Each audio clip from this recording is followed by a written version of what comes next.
2004년 서울의 밤은 그 어느 때보다 깊고 차가웠다. 가로등 불빛이 닿지 않는 서남부 일대의 좁은 골목길에는 정적만이 흐르고 있었다. 평범한 하루를 마치고 집으로 향하던 사람들은 그 짙은 어둠 속에서 소리 없이 증발했다. 비가 내리는 밤이면 그 저주는 더욱 짙게 깔렸다. 누군가 등 뒤로 다가오는 발소리를 눈치챘을 때는 이미 모든 것이 끝난 후였다. 지갑도 귀중품도 그대로 남겨진 채 오직 사람의 온기만이 서늘하게 식어갔다. 흔적조차 남기지 않은 유령이 도시를 배회하기 시작한 것이다.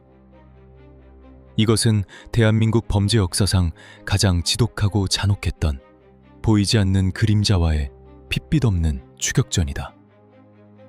이 사건을 끝까지 파헤친 형사들이 어떤 벽에 부딪혔고 어떻게 진실을 끌어냈는지 알고 싶다면 지금 바로 구독하고 듣고 싶은 사건 이름 댓글로 남겨주세요. 사건의 발단은 2004년 초입으로 거슬러 올라간다. 서울 서남부 지역, 미로처럼 얽힌 다세대 주택가와 가로등조차 희미한 비탈진 골목길. 그곳에서 믿을 수 없는 일들이 연이어 벌어지기 시작했다. 늦은 밤 귀가하던 시민들이 정체불명의 공격을 받고 영원한 잠에 빠지는 사건이 꼬리를 물고 발생했다. 현장에 출동한 관할서 강력팀 형사들을 가장 곤혹스럽게 만든 것은 바로 단서의 부재였다. 범죄 수사의 가장 기본이 되는 원한 관계나 채무, 치정 같은 뚜렷한 동기는 전혀 찾아볼 수 없었다. 피해자들은 그저 우연히 그 시간, 그 장소를 지나가던 지극히 평범한 사람들이었다. 더욱 수사관들의 등골을 서늘하게 만든 것은 현장에 보존된 유류품들이었다. 흩어진 소지품 중 사라진 것은 단 하나도 없었다. 두툼한 지갑과 값비싼 시계, 심지어 손에 쥐고 있던 최신형 휴대전화마저 주인을 잃은 채 차가운 시멘트 바닥에 그대로 뒹굴고 있었다. 금품을 노린 강도의 소행이 아니라는 의미였다. 목적을 알 수 없는 맹목적인 공격성. 그것은 수사관들에게 가장 까다롭고 두려운 유형의 사건이었다. 이유가 없는 범행은 예측할 수 없고 예측할 수 없는 범행은 막을 수 없기 때문이다. 관할서 내 모든 인력이 비상체제에 돌입했다. 베테랑 형사들이 현장을 수십 번, 수백 번 다시 훑으며 티끌만한 증거라도 찾기 위해 안간힘을 썼다. 과학수사대 요원들이 정밀 현장 감식을 진행하며 루미놀 용액을 뿌리고 미세 자국을 찾으려 밤을 새웠다. 하지만 이 유령 같은 존재는 철저하게 자신을 감췄다. 범행 현장에는 그 흔한 지문 하나, 머리카락 한 올 남지 않았다. 비 내리는 밤을 주된 범행 시기로 택한 탓에 미세한 족적이나 체액마저 빗물에 씻겨 내려가 현장 보존조차 불가능에 가까웠다. 밤낮이 뒤바뀐 치열한 잠복 근무가 시작되었다. 형사들은 인적이 끊긴 교차로와 어두운 골목 어귀에 쓰레기 더미처럼 미장하고 숨어 뜬 눈으로 밤을 지새웠다. 순찰차의 경광등이 골목을 붉게 물들일 때마다 팽팽한 긴장감이 감돌았다. 숨소리조차 죽인 채 어둠 속을 응시했지만 경찰의 노력을 비웃기라도 하듯 그 그림자는 철저히 순찰의 시야를 벗어난 사각지대에서만 움직였다. 당시만 해도 주택가 골목길을 비추는 방범용 CCTV는 턱없이 부족했다. 흐릿한 화질에 카메라 몇 대가 전부였고 그마저도 짙은 어둠 속에서는 무용지물이나 다름없었다. 수사망을 좁혀보려 해도 거미줄의 중심에 있는 먹잇감은 애초에 존재하지 않는 것처럼 보였다. 기지국 통신수사라는 첨단 기법도 동원되었다. 사건 발생 시간대, 현장 반경 내에서 기지국과 신호를 주고받은 수만 건의 휴대전화 통화 내역이 분석대의 테이블 위로 쏟아졌다. 형사들은 충혈된 눈을 비비며 데이터의 끝없는 행과 열을 추적했다. 동종 점거자들의 번호표와 대조하고 수상한 발신 기록을 걸러내는 작업은 사막에서 바늘을 찾는 것과 같았다. 하지만 그 방대한 데이터베이스 속에서도 유령의 흔적은 잡히지 않았다. 범인은 범행 시 아예 휴대전화를 소지하지 않거나 전원을 꺼두는 극도의 치밀함을 보였을 가능성이 컸다. 현대 문명의 추적 시스템마저 무력화시키는 철저함이었다. 압수수색 영장이 수십 번 발부되고 조금이라도 의심스러운 정황이 있는 용의자들의 자택과 은신처를 급습하기도 했다. 문을 부수고 들이닥칠 때마다 이번에는 반드시 끝을 보리라 다짐했지만 번번이 허탕으로 돌아갔다. 알리바이가 명확히 입증되거나 현장의 정황과 전혀 맞지 않는 엉뚱한 인물들 뿐이었다. 탐문 수사에 나선 수사관들의 구두 밑창은 닳고 닳아 너덜거렸고 수첩의 페이지는 빽빽한 기록으로 더 이상 넘어가지 않을 정도였지만 정작 가장 중요한 진실의 퍼즐 조각은 언제나 결여되어 있었다. 목격자는 존재하지 않았고 천만다행으로 화를 면한 생존자들의 진술은 극도의 공포로 인해 파편처럼 흩어져 있어 하나의 온전한 얼굴로 맞춰지지 않았다. 그저 짧은 스포츠 머리에 평범한 체격이라는 대한민국 남성 수백만 명에게 해당할 법한 모호하고 건조한 인상착의만이 수사일지에 적혀있을 뿐이었다. 시간이 흐를수록 공포는 전염병처럼 번져나갔다. 해가 지면 사람들은 밖으로 나오지 않았고 아이들의 웃음소리로 번화했던 거리는 순식간에 유령도시처럼 변해갔다. 수사관들은 뼈저리게 직감했다. 이것은 우발적인 사고나 단순한 범죄가 아니라 사회 전체를 향한 기괴하고 일방적인 사냥이라는 것을. 아무런 이유 없이 누군가의 삶을 송두리째 앗아가는 일. 철저한 계획 아래 자신의 흔적을 완벽하게 지우고 다시 어둠 속으로 스며드는 무자비한 포식자. 과연 이 보이지 않는 괴물을 어떻게 추적해야 할 것인가? 매일 아침 서남부 일대 관할서의 회의실은 매캐한 담배 연기와 짙은 한숨으로 가득 찼다. 화이트보드에는 사건 발생 장소를 표시한 붉은 점들이 점점 더 촘촘하게 늘어나고 있었고 그것은 마치 거대한 거미가 서울 지도 위에 쳐놓은 거대한 거미줄처럼 보였다. 수사 기록은 산더미처럼 쌓여갔지만 밑선의 압박과 언론의 질타 속에서 형사들의 자존심은 벼랑 끝으로 내몰렸다. 기존의 범죄 수사 공식으로는 결코 풀 수 없는 끔찍한 미로. 단 하나의 결정적 증거도 허락하지 않는 차가운 발걸음. 첫 번째 현장에 드리워진 이 짙은 안개는 앞으로 벌어질 기나긴 심리전과 피말리는 추적의 서막에 불과했다. 이 잔혹한 유령의 얼굴을 벗겨낼 단서는 깊은 어둠 속 어디엔가 숨죽인 채 수사관들을 조롱하고 있었다. 서남부 일대의 좁고 어두운 골목에서 비극이 멈추지 않고 계속되자 경찰 수뇌부와 수사본부를 짓누르는 압박감은 어느새 임계점을 돌파하고 있었다. 매일 아침 수사 진행 상황을 묻는 언론의 매서운 플래시 세례와 분노에 찬 시민들의 항의 전화가 관할서의 교환기를 마비시킬 지경이었다. 기존의 탐문 수사와 현장 감식만으로는 한 발짝도 나아갈 수 없다는 뼈아픈 자성이 내부에서 흘러나왔다. 막다른 골목에 다다른 경찰은 결국 수사 패러다임의 전면적인 전환을 선언했다.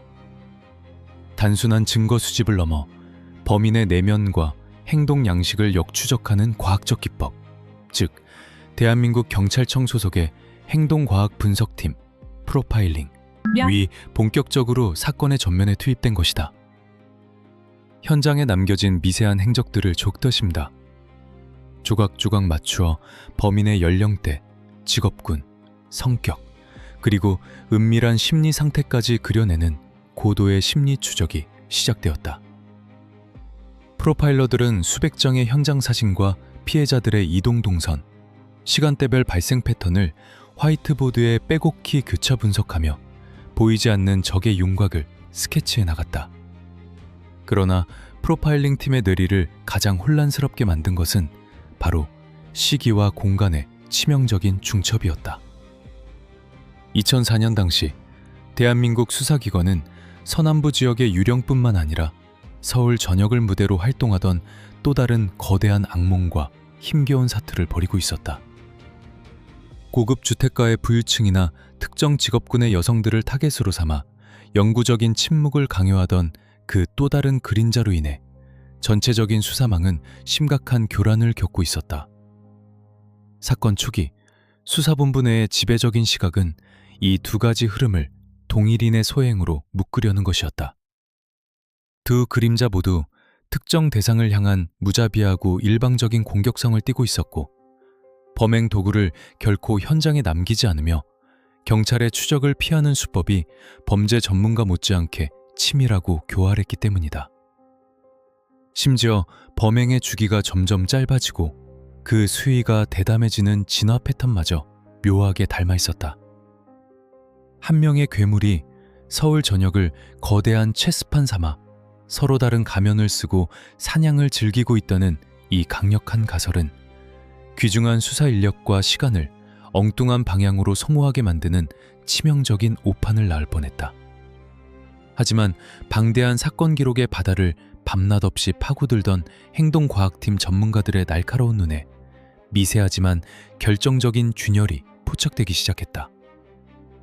현장에 짙게 배어있는 범인만의 고유한 족적, 즉 서명과 범행 수법, 모도스 오페란디, 이 확연히 달랐던 것이다. 경찰이 쫓고 있던 기존의 악몽은 범행 추미기 부도가는 중부담 가게동이 있었다. 경찰이 준 조근 주여, 범행 수법부가 범행 수법을 덩동 있었다. 범행 덩정들을 침시비했다. 경적 바증 수당국 정운 등 범행 수법부가 범행 수법을 덩동 있었다. 범행 조류가 지모가 됩니다. 경찰이 쫓고 있던 기존의 악몽은 범행 수법을 덩동 있었다. 범행 뷰무기로 빠집했다. 경찰이 충국고추라는 모드를 범행 추격하는 전문가들을 탐미하더니다. 범행 추격가 범행 추겸이 불어간 범행 수법을 덩동 있었다. 범행 조대고 지각에 착했다. 참정 사본복지러문은 범행 추겜이 불어간 주족인 미단더르도 범행 동당 계림에 둡니다. 경찰이 더마들은 처심은 범행 귀분부를 점먹듯 시각인데 유일명추갑니다. 단지 타인에게 극도의 공포를 심어주고 누군가의 운명을 자신의 손아귀에서 통제하는 그 지배적인 순간 자체에서 병적인 희열을 느끼는 맹목적인 저기로 가득 차 있음을 뜻했다. 범행 장소의 지리적 프로파일링 결과 역시 상황을 반전시키는 핵심 키가 되었다. 차량을 이용해 서울 전역을 광범위하게 이동하며 그물망을 펼치던 기존의 타겟 범죄자와 달리 서남부의 범인은 철저하게 도보나 대중교통만으로 이동할 수 있는 비교적 좁은 반경 내에서만 집요하게 맴돌고 있었다. 그는 자신이 완벽하게 통제하고 파악할 수 있는 홈그라운드의 지리적 이점을 최대한 활용하며 복잡한 골목길의 미로를 도주로로 사용하는 치밀함을 보였다. 이것은 결코 동일범의 소행이 아닙니다. 서명도, 수법도, 지리적 이동 반경도 모두 다릅니다. 우리는 지금 완전히 다른 진화를 거친 두 마리의 별개 괴물과 동시에 싸우고 있는 것입니다. 프로파일링 팀의 단호하고도 서늘한 브리핑이 수사본부 대회의실에 무거운 공기를 갈랐다. 일선 형사들의 눈빛이 거세게 흔들렸지만 교차 분석된 객관적인 증거와 행동 통계가 가리키는 방향은 너무도 명확했다.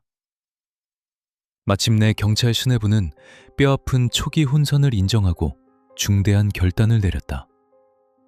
두 사건의 수사 지휘 체계와 데이터베이스가 완전히 분리되는 순간이었다. 기존의 광역 전담팀과는 별개로 오직 서남부 지역의 어두운 길거리에서 무차별적인 사냥을 벌이는 이 고립된 유령만을 전담하여 추적할 새로운 수사본부가 독립적으로 꾸려졌다.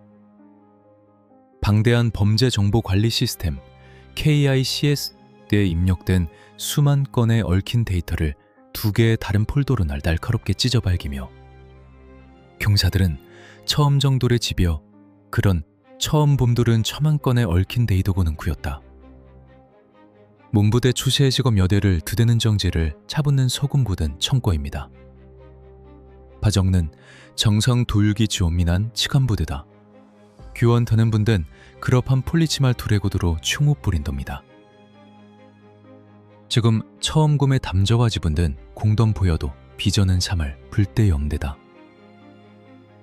기존은 첨한 총은 체지간 짐과 광점한 불약을 보여다.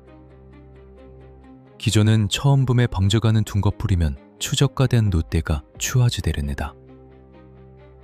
오즈 측에 뷰로명양 가르는 찍어요 공도풀알 잠치르다. 이런 추심원 만옥시간은 처반동과의 동해물 도구대로 잔실을 나냅니다. 그동 푸르모 단계가 주가보드다. 비덕력 병세가 정갑니다. 비동 동저과 비봉양 분부든 정전에도다 잔잠분분이다. 그대도 무대동 사만건의 범적인 눈은 초고불에도가 보였다.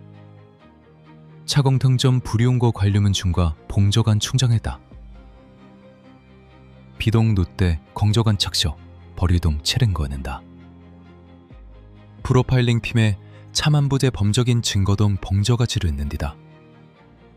오를 소사 그정여 범적망 보록에 주영하는 지게 있다 공저간 관려 치적거다. 공적인 둔가 풀이는데 비동 치맘 거든 죄했다 그린정이다.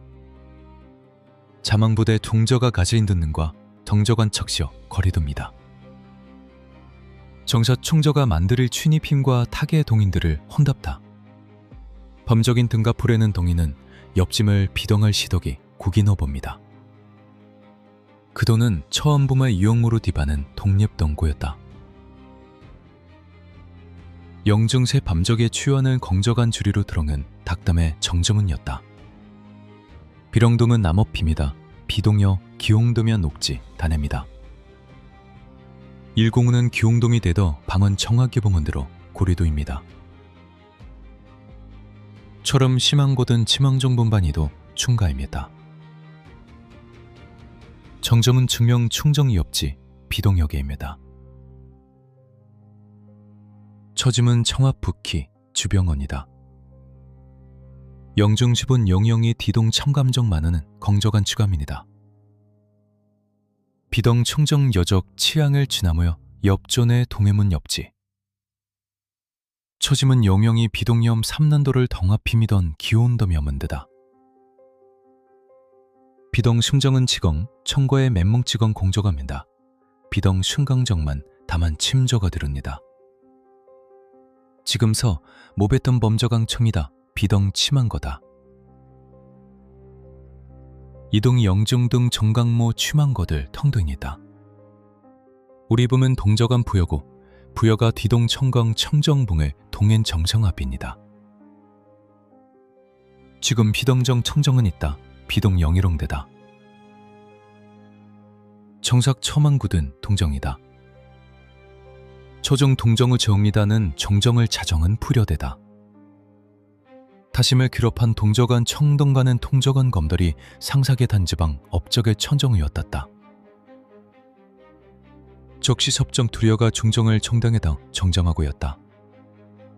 영중중 청정은 있다. 충정을 가기도만 들이다가 주건 측권짐이다. 청강 모형보면 피덩정은 청정을 망억해서 형그럼 영집이다. 지금 동부리도단 기렁동공 봉저가 청점이다. 그대도 우비보탕 귀어거드로 청시다만 범정이 토는 구렸다. 처시 불호명 봉부돈 덕처 형정을 풍봅니다. 처시 불이어그 가질 헌덕령 선판머대 비동중가 봄저간짐이다 반덕입니다. 공저간 본영과 벙저간 저언붕을 대회했습니다. 지금 비덤이 분저간 중우다. 전공 디도면 벙저간 정정을 비동은 봉저방모 집에요. 이르고는 비동 성집적이 덩성은 집이보 정정한 청금울이다. 비동 삼판 묻은 주만과 비동중과 비동 총정할 비동은 덩정하 담은 동저간 쯤이다. 비동 청정이 여대를 동정이러 동정한 추범이다. 지금 무접는 공정을 비동은 비동 심항오대다. 비동 티성동이던 부동을 비동은 동정을 비동은 충이다. 영중동은 청정을 비동은 비동 영심이다. 처실은 비동 청정을 비동은 사망보들 동정을 부동은 동정한 첨검몰이다. 비동 청정은 있다. 비동 청정을 이런 몸이도 범저가 지르네요.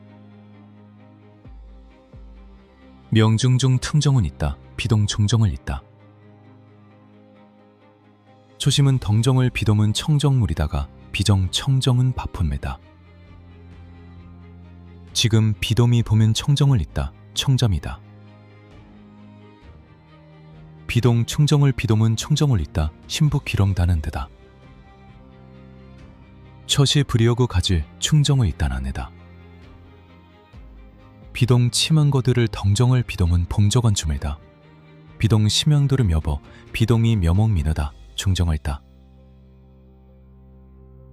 비동 구종은 청정을 있다. 그러는 비동 기홈덤이다.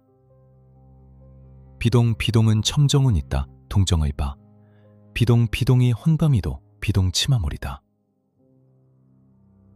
비동 청정은 있다. 비오고드로 대석대가. 도문 비돔을 비돔은 천보물이다. 그러는 비도물이다. 지금 비돔을 범하 비정은 균정의다. 처시 불이오고 바지 비돔을 비돔을 비돔은 청담이다. 청봉 비동이 비동을 비동을 느리다. 비동 궁저간 주비들 충보입니다. 비동 영영이 비동을 비돔입니다. 비동 초문이다. 비동 추몽 동정을 불여거드로 키도물이다. 청점이다. 비동이 비돔을 비돔은 청정한 침섬을 비동을 비돔은 있다. 동정을 비돔은이다. 지금 비동을 비돔을 비돔을 출발선에 다시 섰다. 독립된 파일로 분류된 서남부 유령의 새로운 프로파일 스케치는 수사관들을 더욱 깊은 긴장감 속으로 몰아넣었다. 분석관들은 그가 사회적으로 철저하게 단절되고 고립된 외톨이일 가능성에 무게를 두었다. 안정적인 직업이 없거나 육체적인 단순 노무에 종사할 확률이 높고 정상적인 대인관계에 심각한 결핍을 앓고 있으며 무엇보다 자신의 불우한 현실과 사회적 소외감을 무고한 타인에 대한 절대적인 지배를 통해 보상받으려는 심하게 뒤틀린 나르시시즘의 소유자. 범인은 범행 현장에서 대상을 제압하는 데 필요한 수준을 아득히 뛰어넘는 통제불능의 과잉행동, 오버키드를 쏟아내고 있었다. 그것은 그가 평소 얼마나 짙은 콤플렉스와 세상을 향한 분노를 그 작은 체구 안에 억눌러 왔는지를 고스란히 증명하는 피의 서명이었다. 시간이 지날수록 범인의 내면적 갈증은 더욱 깊어질 것이며 다음 사냥에 나서는 주기 역시 기하급수적으로 짧아질 것이 분명했다. 이제 전선은 명확해졌다. 짙은 안개 뒤편에 숨어 서로의 꼬리를 물고 있던 두 번째 적이 행동과학의 차가운 메스 아래 마침내 그 섬뜩하고 독립적인 실루엣을 드러냈다. 형사들은 더 이상 서로 다른 두 개의 퍼즐을 억지로 맞추려 허비하지 않게 되었지만 상황이 호전된 것은 결코 아니었다. 오히려 눈앞의 사건이 서남부 일대만의 독립된 연쇄 범행으로 명확히 규정되면서 수사본부는 완전히 새로운 국면을 맞이했다. 프로파일링을 통해 범인의 심리적 뼈대는 어느 정도 구축되었지만 그를 법정에 세우기 위해서는 반드시 형사법적으로 빈틈없는 물적 증거, 즉 움직일 수 없는 스모킹건이 필요했다. 하지만 현장을 마주하는 과학수사대 감식반원들의 표정은 날이 갈수록 잿빛으로 변해갔다.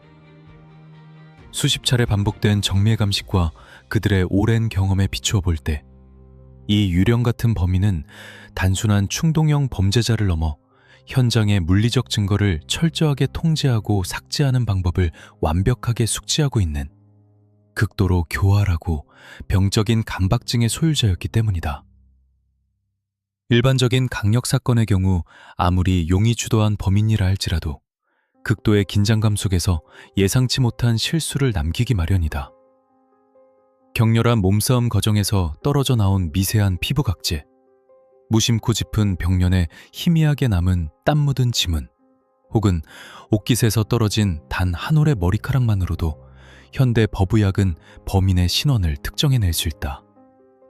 그러나 서남부의 어두운 골목길에서 수집된 증거물 봉투는 언제나 절망적일 만큼 가벼웠다. 혈흔 분석 결과는 오직 피해자의 것뿐이었고 범인의 타액이나 채모 등 신원 특정이 가능한 DNA, 기옥시리 보뉴클레 게시드 단서는 단 하나도 검출되지 않았다. 그는 사냥을 마친 직후 마치 자신이 그 공간에 존재했던 사실 자체를 지우려는 듯 어떤 미세 증거물도 흘리지 않는 소름 끼치는 철저함을 보였다. 더욱 감식반을 경악하게 만든 것은 드물게 발견된 범인의 족적, 풋프린트 상태였다.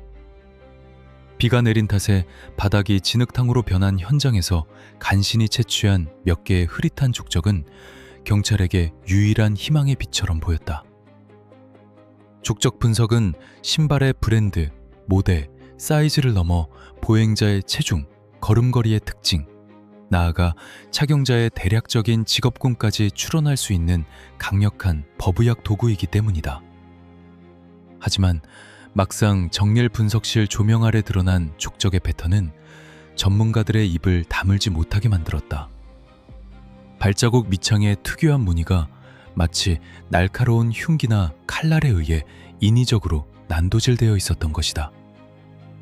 범인은 단순히 추적을 피하기 위해 신발을 자주 바꾸는 정도의 수고가 아니라 아예 신발 밑창의 특정 패턴을 무참히 도려내거나 불로 그슬려 원래의 모델을 절대 식별할 수 없도록 철저히 훼손한 상태로 범행에 임했다. 이는 그가 경찰의 법과학적 추적 기법을 깊이 연구하고 그 한계를 비웃으며 자신만의 안티포렌식 기술을 범죄에 적용하고 있음을 증명하는 서늘한 증거였다. 밑창이 도려내진 기괴한 신발을 신고 빗속을 걸어가는 그의 모습을 상상하는 것만으로도 수사관들은 모골이 소면해지는 것을 느꼈다. 첨단 장비를 동원한 지문 감식과 족적 분석이 모두 무용지물로 돌아가자 경찰의 시선은 당연히 현장 주변의 방범시설로 쏠렸다. 소리 없는 목격자라 불리는 CCTV는 범인의 꼬리를 밟을 수 있는 가장 확실한 대안이었다. 수사관들은 범행 발생 지점을 중심으로 반경 수킬로미터 내에 존재하는 민간 점포의 사설 CCTV부터 구청에서 관리하는 방범용 카메라까지 수백 대의 렌즈를 샅샅이 뒤지기 시작했다. 압수수색 영장과 협조 공문을 들고 며칠 밤낮을 비디오 테이프와 디지털 영상 파일 속에 파묻혀 범인의 동선을 쫓았다. 그러나 2004년 무렵 대한민국 주택가의 방범 인프라는 범죄자의 치밀함을 따라잡기에는 너무도 열악했다. 특히 범행의 주 무대가 되었던 서남부 지역의 낡은 다세대 주택골목은 행정의 손길이 닿지 않는 거대한 사각지대나 다름없었다. 간혹 카메라가 설치되어 있더라도 아날로그 방식의 낡은 렌즈는 짙은 어둠과 내리는 비에 가려 노이즈만 가득한 흑백 화면만을 뱉어낼 뿐이었다. 가장 좌절스러운 순간은 천신만고 끝에 범인의 것으로 강하게 의심되는 한 실루엣이 모퉁이의 CCTV 화면 끝자락에 잠시 걸렸을 때였다. 화면 속의 남자는 야구 모자를 깊게 눌러쓰고 얼굴을 철저히 가린 채 빠른 걸음으로 이동하고 있었다. 수사관들은 일말의 희망을 품고 영상보건 전문가들에게 화질 개선 의뢰를 넘겼지만 국립과학수사연구원의 최신 장비로도 그 모자 밑의 윤곽을 온전히 살려내는 것은 불가능했다. 범인은 카메라의 존재와 사각지대를 본능적으로 꿰뚫고 있는 듯했다. 그는 대로변의 밝은 가로등을 교묘하게 피하고 렌즈가 비추는 각도를 완벽하게 계산하여 골목의 가장 어두운 그림자만을 밟으며 미끄러지듯 이동했다. 기술의 한계와 범인의 치밀함이 빚어낸 이 암흑의 그 차점은 형사들에게 짙은 패배감을 안겨주었다. 시간이 지날수록 수사본부를 감싸는 무력감은 점점 더 무겁게 짓눌러 왔다. 심리적 압박감에 시달리던 형사들 사이에서는 우리가 추적하고 있는 것이 정녕 인간이 맞느냐는 탄식 섞인 농담마저 맴돌았다. 과학수사라는 날카로운 창이 무뎌지고 방법망이라는 촘촘한 방패가 모두 뚫린 상황. 지문도 DNA도 남기지 않으며 추적을 방해하기 위해 밑창을 도려내고 CCTV의 사각지대만을 골라 걷는 이 보이지 않는 사륙기계를 어떻게 멈춰 세울 수 있을까? 결국 사건은 과학기술이나 데이터가 아닌 가장 원초적이고 소모적인 형태의 수사 방식으로 되돌아갈 수밖에 없었다. 서남부 전담 수사팀을 포함해 인근 모든 경찰서의 가용 인력이 총동원되어 거미줄 같은 잠복망이 다시 짜여졌다. 비가 내리는 밤이면 수백 명의 사복 경찰관들이 우산도 쓰지 않은 채 골목의 후미진 담벼락이나 쓰레기 더미 옆에 쪼그려 앉아 언제 나타날지 모르는 유령을 하염없이 기다렸다. 무전기 이어폰을 통해 들려오는 동료들의 가쁜 숨소리만이 그들이 아직 깨어있음을 알려줄 뿐이었다. 하지만 수사관들의 초조함과는 배조적으로 보이지 않는 벽 너머에 있는 범인은 이 거대한 숨바꼭질을 진심으로 즐기고 있는 듯했다. 경찰의 대대적인 포위망이 형성되었음을 눈치챈 그는 마치 무대 위에서 퇴장 시기를 저울질하는 교만한 배우처럼 일순간 모든 활동을 멈추고 깊은 침묵 속으로 잠적해버렸다. 그것은 사냥을 포기한 것이 아니라 경찰의 초조함이 극에 달하고 잠복의 그물이 헐거워지는 그 찰나의 순간을 위한 치명적인 숨 고르기였다. 과학의 눈을 피하고 경찰의 끈기를 시험하며 자신만의 어두운 왕국을 견고하게 다져가던 괴물. 그의 진짜 소름 끼치는 진화는 아직 시작조차 되지 않았음을 당시의 수사관들은 미처 알지 못했다. 해가 바뀌어 2005년의 달력이 벽에 걸렸지만 서남부 일대를 관할하는 수사본부의 시계는 여전히 짙은 어둠 속에 멈춰 있었다.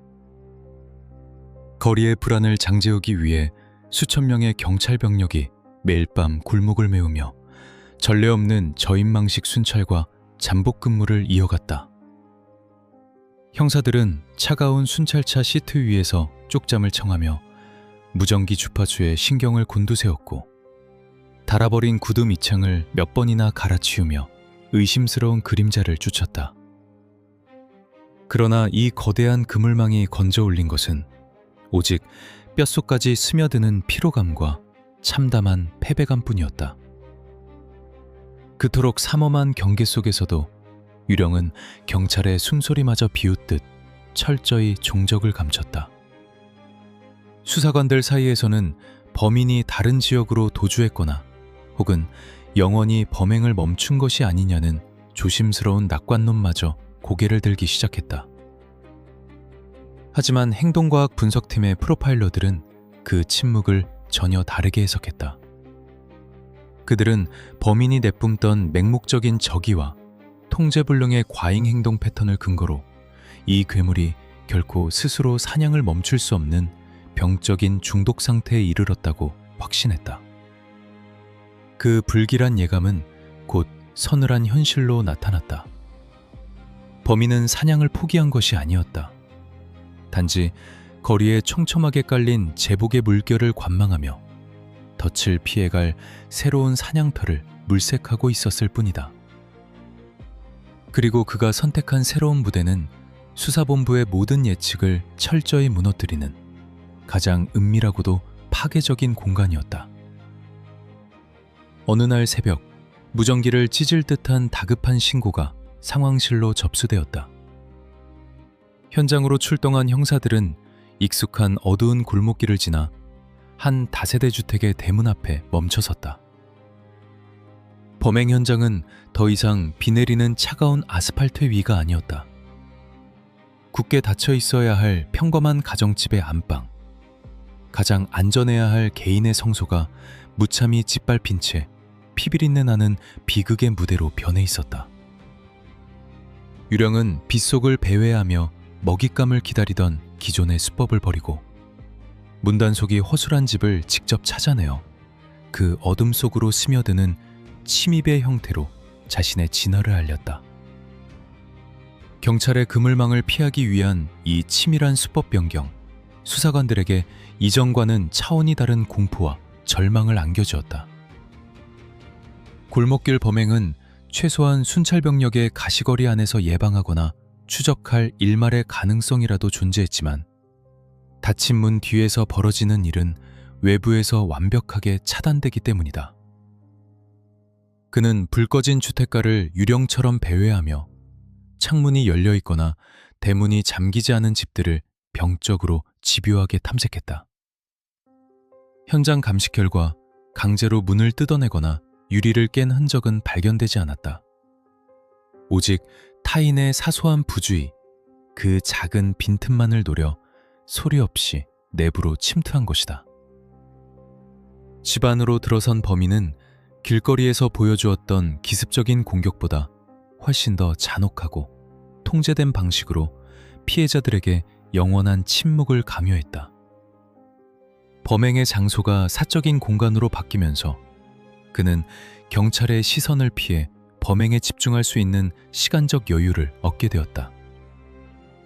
이는 곧 현장에 남겨진 흔적들이 이전보다 훨씬 더 참혹한 양상을 띠게 됨을 의미했다.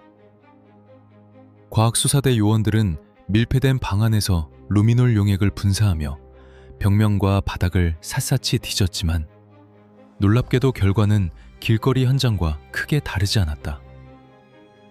범인은 좁은 실내에서 벌어진 끔찍한 비극 속에서도 자신의 DNA나 지문을 남기지 않는 극도의 통제력을 유지하고 있었다. 서랍을 뒤지거나 금품을 탐낸 흔적 역시 전무했다.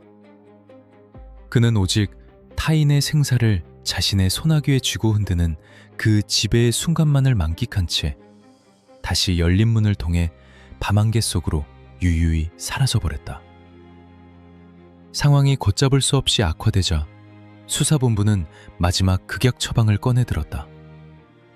형사들을 평범한 시민으로 위장시키는 대규모 사복 잠복 작전이 전개된 것이다.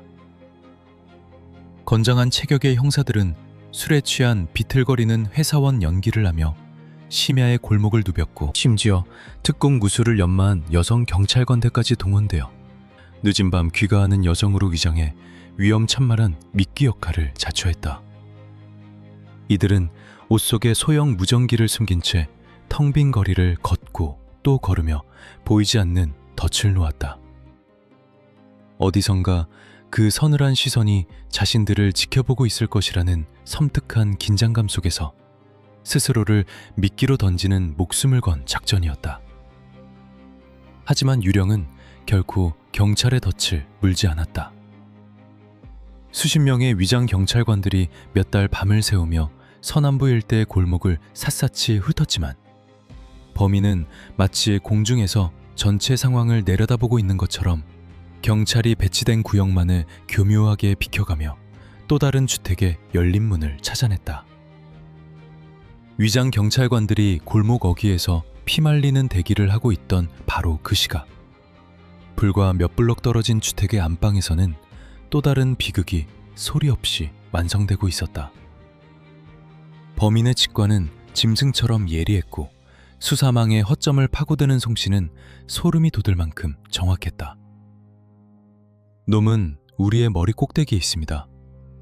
우리가 무엇을 계획하고 어떻게 움직이는지 훤히 꿰뚫고 있는 것 같습니다. 작전 실패를 보고하는 수사본부 회의실에는 무거운 침묵만이 감돌았다. 최첨단 프로파일링으로 심리 지도를 그리고 가용할 수 있는 모든 물리적 병력을 쏟아부었음에도 수사는 철저한 제자리 걸음이었다. 보이지 않는 적을 향해 허공에 주먹을 휘두르는 듯한 지독한 무력감. 범인은 경찰의 전략을 실시간으로 학습하고 이를 역이용하여 자신만의 완벽한 성을 쌓아 올리고 있었다. 거대한 수사 조직 전체가 단 한 명의 괴물에게 철저하게 농락당하고 있다는 이 치욕스러운 사실은 형사들의 피를 차갑게 식혔다. 모든 전통적인 수사 기법이 한계를 드러내고 통제 불능의 벼랑 끝으로 내몰린 순간, 서남부의 어둠은 그 어느 때보다 깊고 절망적으로 수사본부를 짓누르고 있었다. 추격의 방향을 완전히 상실한 채 수사관들은 다음 현장을 알리는 무전기의 끔찍한 파열음만을 숨죽여 기다려야 하는 지옥 같은 시간 속에 갇혀버렸다. 2006년의 봄이 찾아왔지만 서남부 일대를 관할하는 수사본부의 달력은 여전히 가장 춥고 잔혹했던 겨울의 한가운데에 처절하게 멈춰 있었다. 거리를 스놓은 화려한 봄꽃마저 수사관들의 눈에는 조롱처럼 느껴졌다. 경찰의 자존심은 이미 바닥을 알 수 없는 심연으로 추락했고, 연일 쏟아지는 언론의 날선 비판과 윗선의 숨막히는 질타 속에서 전담팀 형사들의 육체적, 정신적 피로는 이미 한계치를 훌쩍 넘어선 지 오래였다. 수백 명의 인력이 매일 밤 골목길의 그림자 속에 몸을 숨긴 채 짐승의 숨소리를 기다렸지만 돌아오는 것은 뼈를 깎는 허탈감뿐이었다. 안개처럼 형태가 없는 적을 쫓는다는 것은 수사관의 영혼마저 갉아먹는 일이었다. 그러나 대한민국 범죄 수사 역사상 가장 극적인 운명의 전환점은 수사관들이 밤을 지새우며 화이트보드 위에 짜놓은 거창한 전술이나 과학수사연구원의 첨단 감식 장비에서 비롯되지 않았다. 언제나 그렇듯 가장 완벽해 보이는 악의 굴레를 끊어내는 것은 전혀 예상치 못한 곳에서 아주 우연하고도 원초적인 용기의 형태로 찾아왔다. 2006년 4월 22일 관악구 신림동의 조용한 심야. 비극의 새로운 무대로 선택될 뻔했던 한 평범하고 허름한 다세대 주택에서 그토록 견고하던 괴물의 톱니바퀴가 마침내 파열음을 내며 어긋나기 시작했다. 언제나처럼 짙은 어둠을 틈타 사냥감을 물색하던 유령은 문단속이 허술한 집을 발견하고 소리 없이 내부로 스며들었다. 이번에도 그는 완벽한 통제 아래 타인의 운명을 자신의 손아귀에 쥐고 흔들 계획이었다. 하지만 그날 밤 그가 잠든 방 안으로 발을 들이밀었을 때 거기에는 짐승의 날카로운 직관조차 미처 계산하지 못한 강력한 변수가 도사리고 있었다. 방 안에는 20대 청년과 그의 아버지가 잠을 청하고 있었고, 아주 미세한 인기척에 눈을 뜬 청년이 불청객의 존재를 찰나의 순간에 알아챈 것이다. 평소의 패턴대로라면 저항할 새도 없이 영원한 수면에 빠졌을 그 비좁은 공간에서 살고자 하는 인간의 가장 원초적인 방어 본능과 가족을 지키려는 눈물겨운 절박함이 괴물의 맹목적인 적의와 정면으로 격돌했다. 유령은 단 한 번도 경험해보지 못한 거센 반격에 크게 당황했다. 그는 늘 자신이 설정한 무대 위에서 일방적인 지배자로 군림해왔지만 지금 이 순간만큼은 철저히 통제력을 상실하고 있었다. 어둠이 짙게 깔린 방 안에서 물러설 곳 없는 격렬한 육탄전이 벌어졌다. 범인은 자신이 준비해온 둔탁하고 날카로운 도구를 휘두르며 필사적으로 저항했지만 두 부자는 피를 흘리고 뼈가 부러지는 고통 속에서도 끝끝내 놈의 옷깃과 팔다리를 놓지 않았다. 골목에 정적을 찢는 비명소리, 가구들이 산산조각 나는 요란한 파열음이 담벼락을 넘어 퍼져나갔고 잠에서 깬 이웃 주민들의 다급한 신고가 일일이 상황실의 교환기를 요란하게 울렸다. 지금 집안에 강도가 들어와서 싸우고 있다. 는 숨가쁜 무전이 인근을 배회하던 모든 순찰차로 타전되었다. 불과 수분 만에 경광등을 번쩍이며 현장에 도착한 지구대 대원들이 삼단봉을 빼들고 좁은 방 안으로 뛰어들었을 때 상황은 이미 기적적으로 종료된 후였다. 피투성이가 된 바닥에는 두 부자의 결사적인 힘에 완전히 짓눌려 거친 숨을 헐떡이는 한 남자가 바닥에 엎드려 있었다. 대원들은 즉각 남자의 등 위로 올라타 양손을 등 뒤로 꺾어 수갑을 채웠다. 미란다 원칙이 좁은 방안을 울리는 그 순간까지도 현장을 제압한 경찰관들조차 자신들이 지금 누구의 손목에 차가운 쇠고랑을 채웠는지 전혀 알지 못했다. 수백 명의 형사들이 2년이라는 긴 세월 동안 뜬 눈으로 밤을 지새우며 추적했던 그 거대하고 잔혹한 안개가 평범한 시민들의 처절한 방어와 용기 앞에서 너무나도 허무하게 실체를 드러내는 역사적인 찰나였다. 현행범으로 체포된 용의자가 늦은 밤 관할 경찰서 형사과로 인계되었을 때 당직을 서며 조서를 준비하던 수사관들은 눈앞의 광경에 깊은 인지 부조화를 겪어야만 했다.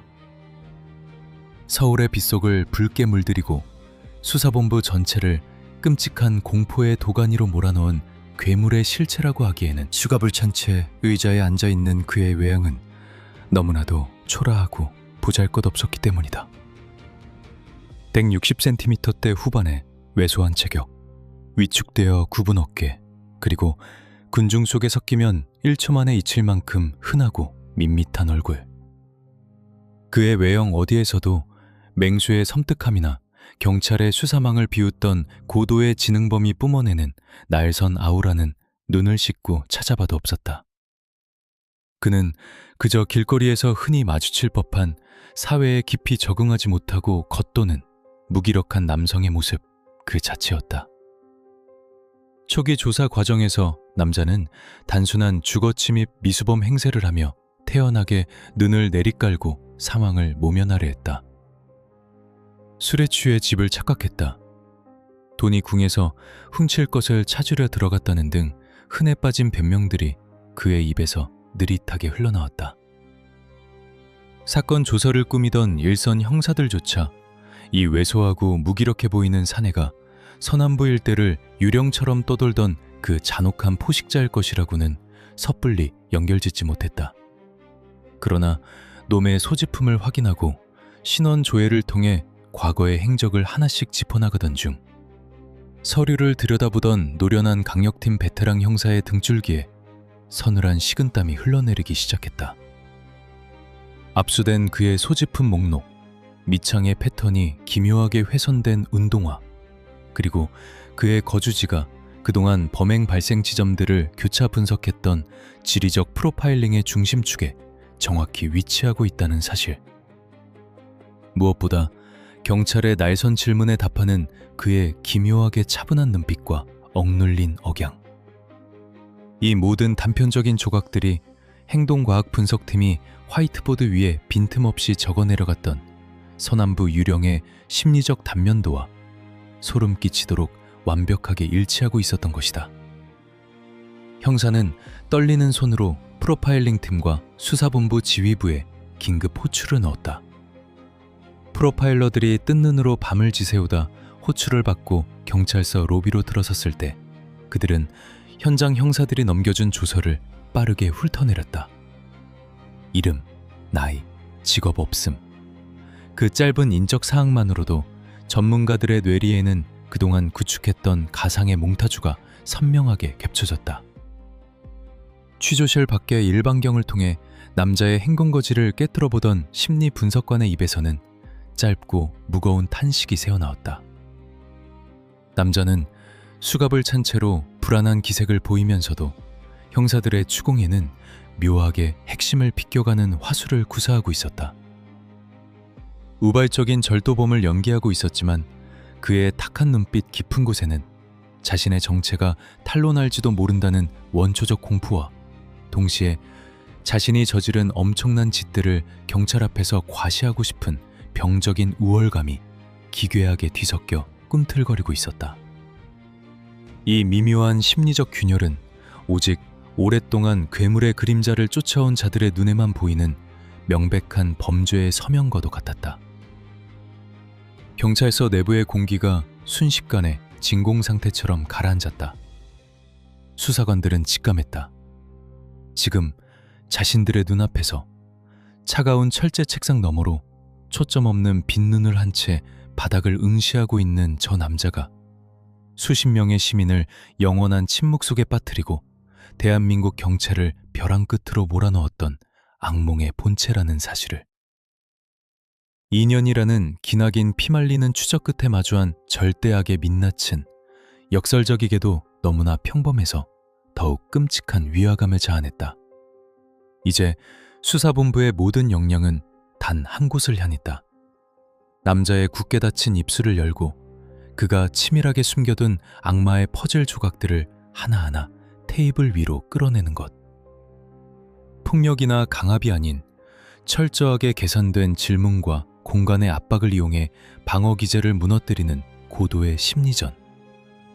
가장 치열하고 차가운 이성적 대결의 막이 굳게 닫힌 취조실의 무거운 철문 뒤에서 서서히 오르고 있었다. 수사본부의 심장이 다시 한번 거세게 고동치기 시작했다. 용의자의 신원이 특정되자마자 법원으로부터 긴급 압수수색 영장이 발부되었다. 서남부 지역 전담수사팀 소속 베테랑 형사들과 최고 수준의 과학수사대 감식반원들이 출동 명령을 받고 관악구의 한 낡은 다세대 주택으로 향했다. 비탈쟁 골목길 끝자락에 위치한 그 집은 그동안 수많은 순찰차들이 스쳐 지나갔음에도 결코 눈치채지 못했던 평범함이라는 완벽한 위장막을 두르고 있었다. 형사들이 굳게 닫힌 철문을 부수고 곰팡내가 진동하는 좁은 반지하방 안으로 진입했을 때 그들을 맞이한 것은 단순히 가난하고 고립된 외톨이의 남루한 거처가 아니었다. 그것은 대한민국 전체를 핏빛 공포로 몰아넣고 경찰의 자존심을 무참히 짓밟았던 모든 비극이 정밀하게 설계된 악마의 둥지이자 통제실이었다. 햇빛조차 제대로 들지 않는 차갑고 습한 방 안. 그 중심에서 가장 먼저 수사관들의 시선을 사로잡은 것은 방의 벽면 전체를 기괴하게 도배하고 있는 무수한 스크랩북과 신문 기사 조각들이었다. 빛바랜 벽지 위에는 지난 2년 동안 서남부 일대에서 발생했던 사건들을 다룬 기사들이 날짜별로 빼곡하게 그리고 병적으로 가지런히 붙어 있었다. 그것은 단순한 과시용 전리품이 아니었다. 형사들의 눈동자가 흔들리기 시작한 것은 그 기사들에 남겨진 범인의 은밀한 흔적들을 발견하면서부터였다. 경찰의 수사 진행 상황을 분석한 기사, 범인의 동선과 심리를 예측하는 언론의 기획 보도에는 붉고 푸른 펜으로 짙게 밑줄이 그어져 있었고 여백에는 자신만의 날선 코멘트와 수사망의 허점을 비웃는 듯한 조롱 섞인 메모가 빽빽하게 적혀 있었다. 더욱 감식반원들의 등골을 서늘하게 만든 것은 그 스크랩들 사이사이로 정밀하게 핀으로 고정되어 있는 사진들이었다.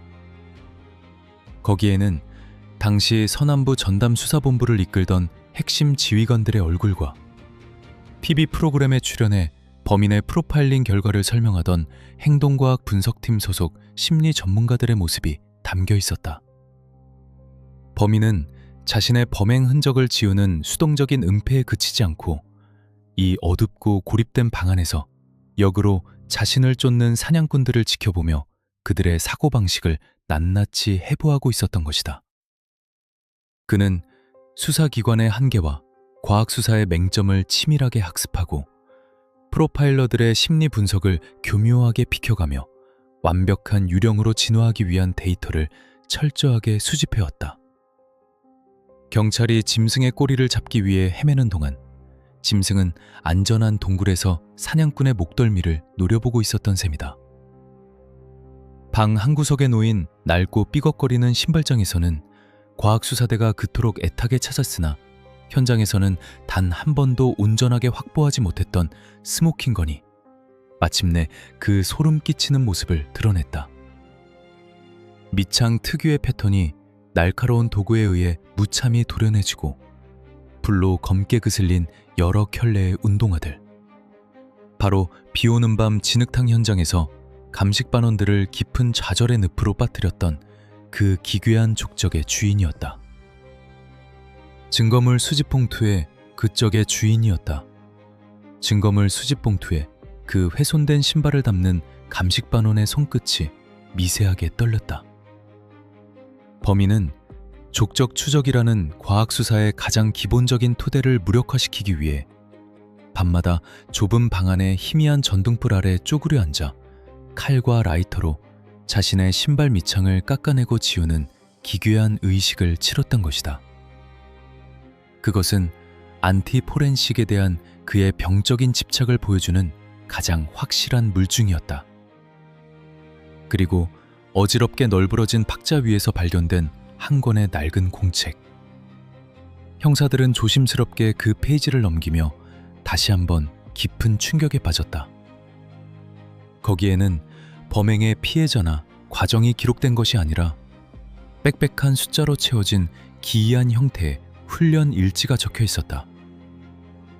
일지에는 매일같이 10km 이상을 쉬지 않고 달린 달리기 기록, 근력을 키우기 위한 고강도의 맨몸 운동 횟수, 그리고 철저하게 통제된 식단 관리에 대한 내용이 기계적으로 나열되어 있었다.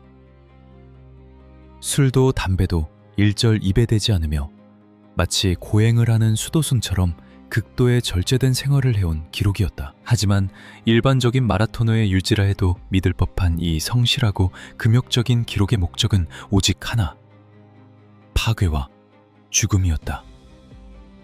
순찰을 도는 제복 경찰들의 추격으로부터 더 빠르게 도주하고 돌발 상황에서 피해자를 단숨에 제압하여 영원한 침묵 속으로 밀어넣으며 누구보다 신속하게 범행 현장을 이탈해 짙은 어둠 속으로 증발하기 위한 악마적인 체력 단련.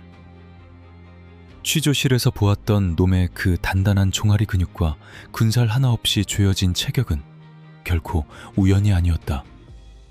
그것은 오로지 사냥을 완벽하게 수행하기 위해 철저하게 계산하고 스스로를 가혹하게 몰아붙인 진화의 결과물이었던 것이다. 이 외에도 방 안 곳곳에서는 현장에서 사용되었으나 결코 흔적을 남기지 않았던 여러 가지 정황 증거들이 쏟아져 나왔다. 미세한 지문 하나 남기지 않기 위해 작용했던 수많은 종류의 장갑들, 범행 도구를 자연스럽게 겉옷 안에 숨기기 위해 안주머니를 기형적으로 크게 개조한 점퍼들. 이 작은 반지하 방은 그 자체가 세상을 향한 증오를 실체화하기 위해 만들어진 완벽한 범죄 연구소나 다름없었다. 대한민국 경찰이 방범 카메라의 각도를 계산하고 기지국 수사 데이터를 분석하며 최첨단 과학 수사를 동원하는 동안 그는 이 어두운 지하의 방 안에서 오직 인간의 원초적인 감각과 악의를 극한으로 다듬어 현대 수사망을 철저히 유린했던 것이다. 수백 점의 증거물들이 번호가 매겨진 플라스틱 상자에 차곡차곡 담겨 방을 빠져나가는 동안 차가운 시멘트 바닥에 선 수사관들은 숨이 턱 막히는 무거운 압박감에 사로잡혔다. 자신들이 그토록 오랜 시간 사투를 벌였던 적은 한순간의 충동에 휩싸인 무지한 미치광이가 아니었다. 그는 자신의 모든 시간과 일상을 오직 타인을 지배하고 숨통을 끊는 일에 온전히 바친 순수하고도 병적인 악 그 자체였다. 이 끔찍한 성소에서 수집된 물증들은 유령의 몸에 물리적인 실체를 부여했다. 이제 무대는 다시 경찰서의 가장 깊고 차가운 공간으로 옮겨질 차례였다. 수사본부에 남은 단 하나의 임무는 굳게 닫힌 놈의 오만한 입술을 비틀어 열고 이 압도적이고 명백한 증거들 앞에 그를 완전히 굴복시켜 모든 진실을 토해내게 만드는 일뿐이었다. 대한민국 최고의 프로파일러와 병적인 연쇄 포식자 사이에 피가 마를 듯한 밀실 심리전이 시시각각 다가오고 있었다. 경찰서 깊은 곳, 외부의 모든 빛과 소음이 완벽하게 차단된 진술 녹화실. 오직 창백한 형광등 불빛만이 차가운 철제 테이블을 비추고 있는 그 질식할 듯한 공간에서 마침내 대한민국 최고 권위의 행동과학 분석팀 프로파일러와 서남부의 유령 간의 기나긴 심리전이 막을 올렸다. 일반경 너머의 관찰실에는 수사본부의 핵심 지휘관들과 형사들이 땀을 쥐고 숨죽인 채 놈의 입술만을 주시하고 있었다. 수만 장의 서류와 수백 일의 잠복, 피말리는 추적의 결과가 바로 이 작은 방 안에서 결판날 참이었다. 프로파일러는 테이블 위에 압수수색으로 확보한 증거물 사진들, 밑창이 도려내진 신발, 그리고 빽빽하게 스크랩된 기사처를 조용히, 그러나 무거운 압박감을 담아 내려놓았다. 압도적인 물증 앞에서의 격렬한 부정, 혹은 체념 섞인 오열. 수사관들이 수백 번의 취조 과정에서 보아왔던 일반적인 범죄자들의 붕괴 패턴을 예상하던 순간이었다. 그러나 정남규의 반응은 일반경 너머의 모든 베테랑 형사들을 소름 끼치게 만들었다. 그는 묵비권을 행사하거나 변명하는 대신 테이블 위의 증거물들을 마치 자신의 오랜 일기장을 넘겨보듯 흥미로운 눈빛으로 쓰다듬었다. 그리고 그의 입술 사이로 흘러나온 것은 죄책감이 철저히 결여된 묘하게 평온하고 느릿한 목소리였다. 그는 수사관의 유도신문에 넘어간 것이 아니라 스스로 입을 열어 자신의 행적을 낱낱이 진술하기 시작했다. 그 어조는 마치 학자가 자신의 평생을 바친 위대한 연구 논문을 발표하는 것처럼, 혹은 예술가가 자신의 걸작을 전시하며 큐레이팅을 하는 것처럼 섬뜩할 정도로 차분하고 담담했다. 비 오는 밤이 가장 좋았습니다. 빗소리가 제 발소리를 덮어주니까요. 그의 입술이 달싹일 때마다 진술 조서를 작성하는 기록원의 타자치는 손끝이 미세하게 떨렸다. 놈의 진술 속에는 일말의 동정심이나 인간적인 고뇌는 단 한 점도 존재하지 않았다. 그는 자신이 어떻게 빗속의 그림자에 동화되어 거리를 배회했는지, 어떤 방식으로 피해자의 시야를 피한 사각지대를 찾아냈는지, 그리고 얼마나 빠르고 정확하게 타인의 호흡을 거두고 영원한 침묵 속에 빠뜨렸는지를 너무도 구체적이고 생생하게 묘사했다. 그것은 범죄 사실의 시인이 아니라 기괴한 무용담의 독백에 가까웠다. 가장 수사관들을 경악하게 한 것은 그가 내비친 기이한 형태의 아쉬움이었다. 그는 자신의 행위에 대한 반성이 아니라 수사망에 너무 일찍 걸려들어 자신이 세워둔 완벽한 목표치를 채우지 못한 것에 대해 신경질적인 반응을 보이고 있었다. 더 많이, 더 완벽하게 그들을 영원한 심연으로 이끌 수 있었는데, 그날 밤 그 방에서 실수하는 바람에 내 목표를 다 채우지 못했습니다. 그가 툭 던지듯 내뱉은 이 한마디는 숱한 참상을 겪어온 강력반 형사들마저 등골에 한기를 느끼게 만들 정도로 순도 높은 절대악의 표출이었다. 프로파일러의 예리한 시선은 놈의 진술 이면에 숨겨진 깊고 어두운 심연을 해부하기 위해 파고들었다. 범죄의 동기를 찾는 것은 단순히 사건을 종결짓기 위함이 아니라 이 괴물이 어떻게 탄생했는지에 대한 사회적 병리학을 규명하는 일이었기 때문이다. 질문이 그의 과거와 내면 깊숙한 곳을 향할수록 행동과학적 관점에서 분석된 그의 심리적 지도가 테이블 위에 선명하게 펼쳐졌다. 정남규는 철저하게 파괴된 유년 시절의 산물이었다. 보호받아야 할 시기에 가혹한 형태의 방임을 겪으며 사회적 안전망에서 완전히 소외된 삶. 성인이 되어서도 극심한 대인 기피증과 열등감에 시달리며 그는 철저하게 보이지 않는 투명인간처럼 세상의 밑바닥을 부유했다. 현실의 그는 누구에게도 환영받지 못하고 누구에게도 영향력을 행사할 수 없는 철저한 약자이자 패배자였다. 하지만 서남부의 어두운 골목길에 비가 내리고 밤이 찾아오면 상황은 역전되었다. 그는 가로등 불빛이 닿지 않는 자신만의 왕국에서 무소불위의 지배자로 군림했다. 놈이 피해자를 제압하고 그들의 마지막 운명을 통제하던 그 찰나의 순간, 피해자들의 동공 속에 맺힌 극도의 공포와 절망, 그것이 바로 정남규가 평생을 갈구해온 완벽한 지배를 기자 병적인 쾌감의 원천이었다. 그는 타인의 가장 소중한 일상을 산산조각냄으로써 자신이 겪어온 짙은 무력감과 열등감을 보상받으려 했던 것이다. 금품이나 욕망 같은 1차원적인 목적이 아니라 상대방의 절대적인 공포를 포식함으로써 느끼는 통제감. 그것이 놈을 멈출 수 없게 만든 치명적인 중독이었다. 프로파일러는 놈이 겪은 비참한 과거를 결코 동정할 수 없었다. 불우한 환경을 겪은 모든 이가 괴물이 되는 것은 아니기 때문이다. 그는 자신의 불행을 면죄부 삼아 가장 비겁하고 악랄한 방식으로 세상을 향해 일방적인 분노를 쏟아낸 그림자일 뿐이었다. 신문이 절정을 향해 치달으면서 진술 녹화실의 공기는 더욱 무겁게 가라앉았다. 정남규는 프로파일러의 날선 압박과 심리적 붕괴 전술 앞에서도 일말의 방어 기제를 보이지 않았다. 오히려 그는 자신의 심리를 꿰뚫어보는 전문가의 분석에 고개를 끄덕이며 흥미로워하는 듯한 기괴한 여유를 부렸다. 대화의 주도권을 자신이 쥐고 있다고 착각하는 놈의 입가에는 옅은 미소마저 번져 있었다. 당신도 지금 나를 보며 두려움을 느끼고 있지 않습니까?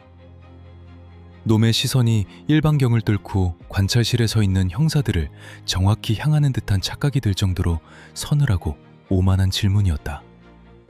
이 좁고 밀폐된 공간에서 절대적인 사법 절차를 코앞에 둔 체포된 피의자가 오히려 수사관들의 심리를 조롱하고 통제하려 드는 이 기이한 전복 현상은 행동과학 분석팀의 역사에서도 유례를 찾기 힘든 어두운 기록으로 남을 것이었다. 몇 시간에 걸친 숨막히는 심리전이 끝났을 때 두꺼운 진술조서 더미는 테이블 위를 가득 채우고 있었다. 자백은 빈틈없이 받아냈고 현장의 증거와 퍼즐의 모든 조각은 소름 끼치도록 정확하게 맞아떨어졌다. 내사와 감식 그리고 프로파일링이 완벽하게 결합하며 그를 법정의 심판대에 올릴 모든 준비가 끝난 것이다. 하지만 진술 녹화실 밖으로 걸어 나오는 전문가의 표정은 승리자의 그것이 아니었다. 형사들의 어깨에도 씻을 수 없는 무거운 피로가 얹혀 있었다. 2년간의 추적 끝에 유령의 실체를 밝혀내고 거리를 다시 시민들에게 돌려주었지만 수사관들의 마음속에는 결코 지워지지 않을 짙은 어둠이 자리 잡았다. 놈의 내면을 들여다본다는 것은 빛 한 점 없는 절대적인 암흑의 밑바닥을 맨눈으로 응시하는 것과 같았다. 사회의 가장 후미진 그늘 속에서 이토록 순수하고 맹목적인 악이 자라나 완성될 수 있다는 사실, 그리고 그 파괴적인 욕망이 평범한 사람들의 일상을 얼마나 가볍고 무참하게 찢어밟힐 수 있는지를 확인한 수사본부에는 지독한 허탈감만이 무겁게 감돌고 있었다. 잔혹했던 진실의 실체는 모두 밝혀졌다. 이제 남은 것은 이 괴물에게 허락된 마지막 무대뿐이었다. 법정 최고형이 구형되는 재판정의 공기는 얼음장처럼 차갑고 무거웠다. 2006년 대한민국의 모든 언론과 시민들의 시선이 서남부 일대를 핏빛 공포로 몰아넣었던 유령의 마지막 무대로 집중되었다. 수만 장에 달하는 방대한 내사 자료, 정밀한 감식 결과가 첨부된 증거물, 그리고 프로파일링을 통해 낱낱이 해부된 심리 분석 보고서가 판사의 책상 위에 산더미처럼 쌓여 있었다. 하지만 피고인석에 앉은 정남규는 세상의 분노와 법의 엄중함 앞에서도 한치의 흔들림이 없었다. 오히려 그는 자신을 향해 쏟아지는 수많은 플래시 세례와 경멸 어린 시선들을 즐기는 듯한 기괴한 오만함을 뿜어내고 있었다. 법정에서 자신의 흔적을 자백하는 놈의 입술에서는 단 한 번도 반성이나 회한의 단어가 흘러나오지 않았다. 당청석에 앉아있던 유가족들이 오열하며 무너져 내릴 때조차 그의 텅 빈 동공은 아무런 감정의 동요를 보이지 않았다. 재판 과정 내내 수사관들을 가장 경악하게 만든 것은 놈이 재판부의 권위를 철저하게 기만하며 자신의 사냥을 합리화하려 든 점이었다. 그는 피해자들을 영원한 수면 속으로 밀어넣은 행위에 대해 마치 사회가 자신에게 진 빚을 정당하게 수금한 것인 양 떠벌렸다. 타인의 호흡을 거두고 영원한 침묵을 강요하는 그 끔찍한 일탈을 도저히 멈출 수 없었다는 그의 진술이 법정안을 울렸을 때 방청석에서는 비통한 탄식이 터져나왔다. 검찰은 사회로부터의 영구적인 격리가 불가피하다는 강력한 논고와 함께 사형을 구형했고 재판부 역시 일고의 여지 없이 법정 최고형을 선고했다. 판결봉이 3번 내리쳐지는 그 둔탁한 파열음과 함께 2년이 넘는 시간 동안 수사본부를 짓누르던 거대한 악몽의 공식적인 마침표가 찍히는 순간이었다. 재판이 끝나고 놈이 호송차에 올라타 구치소로 향하는 뒷모습을 지켜보며 서남부 전담 수사팀 형사들은 낡은 수첩을 조용히 덮었다. 달고 다른 구두 밑창, 수백 번의 헛된 잠복, 그리고 알리바이를 추적하며 보냈던 뜬눈의 밤들이 주마등처럼 스쳐 지나갔다.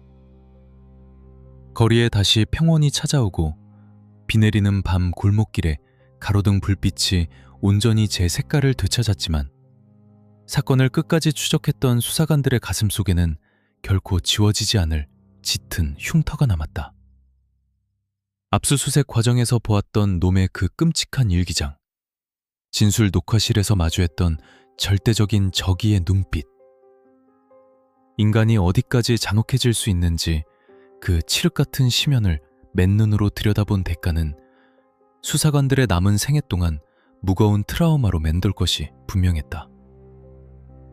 그렇게 사회의 모든 기억 속에서 서서히 잊혀가며 짐승은 좁은 독방 안에서 자신이 만든 어둠 속에 영원히 갇힌 듯했다. 대다수의 사람들은 그가 법의 엄중한 테두리 안에서 매일 밤 자신의 죗값을 치르며 고독과 참회 속에서 남은 생을 연명하고 있을 것이라 믿어 의심치 않았다. 하지만 2009년 11월 21일의 서늘한 새벽, 구치소에서 들려온 한 통의 급보는 수사관들의 귓가를 강하게 때리며 사건의 마지막 페이지를 가장 허무하고 비극적인 방향으로 뒤틀어버렸다. 그가 자신의 좁은 독방 안에서 스스로 생의 끈을 놓아버린 채 차가운 바닥에 쓰러져 발견된 것이다. 순찰을 돌던 교도관이 황급히 그를 의료시설로 이송하고 응급조치를 시도했지만 유령의 심장은 이미 영구적인 정지 상태에 들어가 있었다. 현장 감식 결과 외부의 침입 등 다른 변수는 전혀 발견되지 않았다. 그가 자신을 세상과 단절시키기 위해 사용한 도구는 쓰레기통에 버려져 있던 얇고 보잘것없는 비닐끈에 불과했다. 타인의 일상을 지배하고 절대적인 권력을 휘두르며 신처럼 군림하려 했던 잔혹한 포식자의 마지막은 이토록 초라한 플라스틱 조각에 묶인 채 끝이 났다. 유서 한 장 남기지 않은 그의 갑작스러운 퇴장 소식에 대한민국 전체가 다시 한번 깊은 충격과 허탈감에 휩싸였다. 수사관들과 프로파일링 전문가들은 놈의 이 비겁한 마지막 선택을 철저한 심리적 도피로 분석했다. 수십 명의 무고한 시민들을 공포에 떨게 하고 가차없이 먼 여행을 떠나게 만들었던 그였지만 정작 자신의 목에 다가오는 무거운 형벌이라는 죽음의 그림자 앞에서는 한없이 나약하고 비겁한 본성을 드러낸 것이다. 당시 놈은 자신이 곧 형장의 이슬로 사라질지도 모른다는 극도의 불안감에 매일 밤 시달렸던 것으로 밝혀졌다. 타인의 공포를 먹고 자라난 괴물이 결국 자기 자신을 향한 원초적인 두려움을 이기지 못하고 스스로 도망치는 길을 택한 셈이다. 이는 유가족들에게 단 한 번의 진심 어린 사과나 참회조차 남기지 않은 마지막 순간까지도 철저하게 이기적이고 뻔뻔했던 자의 완벽한 기만이었다. 그림자는 스스로 재가 되어 구치소의 차가운 바닥에서 완전히 증발했지만 그가 대한민국 사회와 경찰의 수사 패러다임에 남긴 파장은 거대하고 깊었다. 수사기관은 이 사건을 통해 뼈아픈 교훈을 얻었다. 단순히 범행 현장에서 물리적인 증거를 수집하고 알리바이를 확인하는 전통적인 탐문 방식만으로는 이유 없이 진화하는 맹목적인 적의를 결코 막을 수 없다는 사실을 뼈저리게 깨달은 것이다. 이 사건을 기점으로 대한민국 경찰 내에서 프로파일링과 심리 행동 분석의 위상은 비약적으로 높아졌다. 눈에 보이는 단서가 지워진 현장에서도 범인의 심리적 족적을 역추적하고 지리적 프로파일링을 통해 놈의 이동 반경을 계산해내는 고도의 수사 기법들이 일선 강력팀에 본격적으로 뿌리내리기 시작했다. 또한 놈이 그토록 교묘하게 파고들었던 도시의 사각지대, 빈약했던 방범 인프라 역시 대대적인 수술대에 올랐다. 서남부 지역을 시작으로 낡고 흐릿했던 아날로그 방범 설비들은 어두운 골목길 구석구석을 선명하게 비추는 고화질 CCTV 네트워크로 전면 교체되었다. 놈이 비오는 밤 진흙탕 속에서 훼손하려 했던 족적 정보 역시 훨씬 더 방대하고 정밀한 데이터베이스로 새롭게 구축되며 과학수사의 그물망은 이전과는 비교할 수 없을 정도로 촘촘해졌다. 대한민국은 단 하나의 통제불능한 짐승을 잡기 위해 치렀던 이 끔찍한 대가를 바탕으로 다시는 어둠 속의 괴물에게 주도권을 내어주지 않기 위한 굳건한 사회적 방벽을 세워 올린 것이다. 시간이 흘러 사건을 담당했던 젊은 형사들은 어느덧 백발이 희끗한 베테랑 간부가 되었지만 그들의 기억 속에서 2004년의 서남부 골목길은 여전히 차갑고 매캐한 냄새를 품은 채 남아있다. 한 인간이 철저하게 소외된 열등감을 통제하지 못했을 때 그것이 얼마나 끔찍한 포식자로 변모하여 평범한 사람들의 일상을 갈갈이 찢어놓을 수 있는지, 그 얇고 위태로운 이성의 경계선을 지켜보았던 수사관들은 지금도 어두운 밤거리를 순찰하며 무전기를 단단히 쥐고 있다. 어둠의 씨앗은 언제나 우리의 가장 취약한 빈틈을 노리고 보이지 않는 그림자는 결코 먼 곳이 아닌 우리 주변의 가장 익숙한 사각지대 속에 숨죽이고 있기 때문이다. 서남부 일대를 떠돌던 유령은 영원히 박제되었지만 그날의 빗소리가 남긴 서늘한 경고는 수사 기록의 가장 깊은 곳에서 영원히 지워지지 않을 것이다. 이 사건을 끝까지 파헤친 형사들이 어떤 벽에 부딪혔고 어떻게 진실을 끌어냈는지 알고 싶다면 지금 바로 구독하고 듣고 싶은 사건 이름 댓글로 남겨주세요.